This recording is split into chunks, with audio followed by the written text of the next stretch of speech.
ইতালির লাসপেসিয়ায় তাফসিরুল কোরআন মাহফিল অনুষ্ঠিত হয়েছে।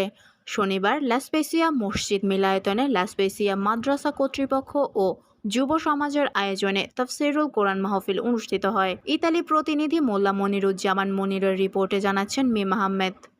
ইসলামী ফোরাম লাসপেসিয়ার সভাপতি হাফেজ ফজলুর রহমানের সভাপতিত্বে হাফেজ রাকিবুল হাসান এবং হাসানুজ্জামানের সঞ্চালনায় মাহফিলে প্রধান অতিথি হিসেবে উপস্থিত ছিলেন বিশিষ্ট ইসলামী গবেষক ও এসেক্স মসজিদ ইউকের ইমাম ও খতিব শায়েখ মাহমুদুল হাসান আজহারি।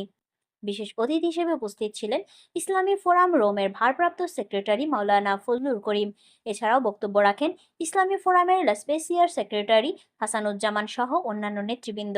এ সময় মাহফিল উপস্থিত ছিলেন লাসপেসিয়া শহরের বিভিন্ন সংগঠনের নেতৃবৃন্দ ও প্রবাসী ব্যবসায়ীগণ।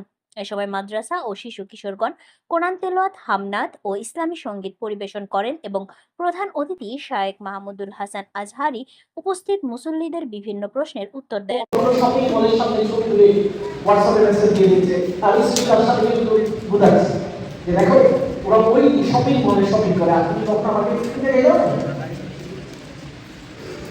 জীবনের সবচেয়ে বড় প্রজ্ঞা হলো শুকরিয়ার অনুভূতি জানাচ্ছে।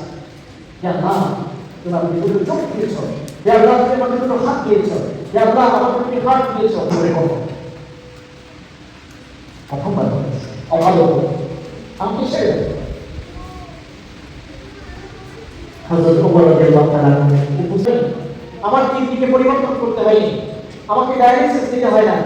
এত কিছু মারা যাওয়ার পরে যখন হাত কিছু না হয়ে যাবে, বাকি হয়ে যাবে,